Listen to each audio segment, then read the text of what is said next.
Hello, my name is KSmith, and today we're going to talk about yellow fever. It is not found commonly in the United States or Canada unless you bring it here. So for the purpose of this discussion, it would be most applicable if this was a clinic that was in either an endemic area or traveling to an endemic area to help those people. So what is it? It is a single-stranded RNA virus of the genus Flavivirus of the family Flaviviridae. It is transmitted by mosquitoes, Aedes and Haemogyes. They are daytime mosquitoes, so it's a primary difference between malaria-borne mosquitoes. Those are mostly at night. What puts you at risk if unvaccinated status? It is a vaccine-preventable disease.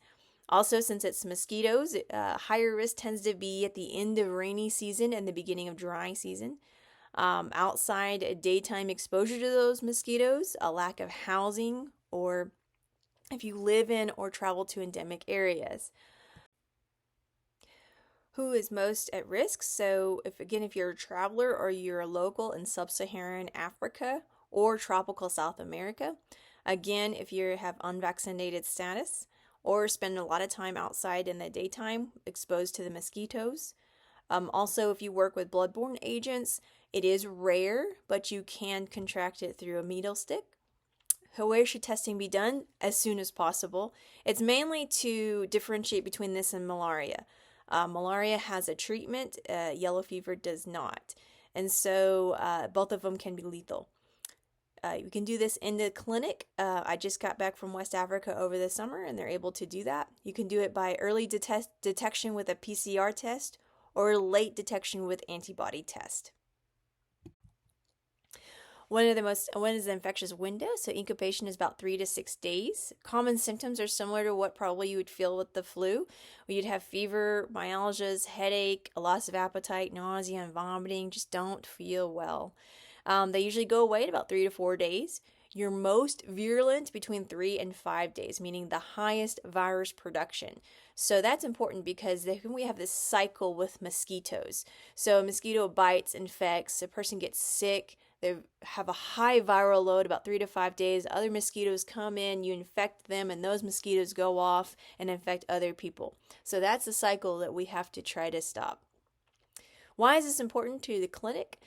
Because even though most people get better, there's a group of people that they go into the toxic phase. And that's very scary because after you feel better, about 24 hours later, you start having these terrible high fever, you have multi-system organ failure, liver, kidneys fail, you develop jaundice, which is like that yellowing of the eyes that you see in people, so yellow fever, yellow eyes, and about half the people that get to the toxic phase die within 7 to 10 days. So how do we protect ourselves? Vaccination. There is a live attenuated vaccine available. There can be some rare, severe side effects from it, but most of the time it's just some muscle pain at the site and low-grade fever. If you do get vaccinated, they give you something called a yellow card. It looks like that. It's very important. Don't lose it. The vaccine is good for life, and most, if not all, of the countries that you'd be traveling to that have this, you are required to show this when you want to access the country. So it's about as important as your passport, so you don't want to lose it. Also trying to protect yourself from the mosquitoes, insect repellent, clothing, hand hygiene, wearing gloves if you're going to be exposed to bloodborne products, things like that. You know, these things sound easy, I think, for expats or for travelers to do. However, if you think about the people in the area, they live and work outside all the time.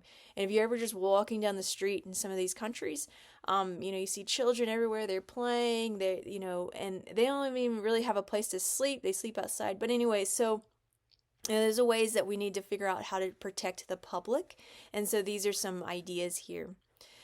The vaccine provides excellent immunity, so I'd recommend that. There is no treatment, just mostly supportive care. Thank you for watching. It's a short discussion today, but please feel free to post questions.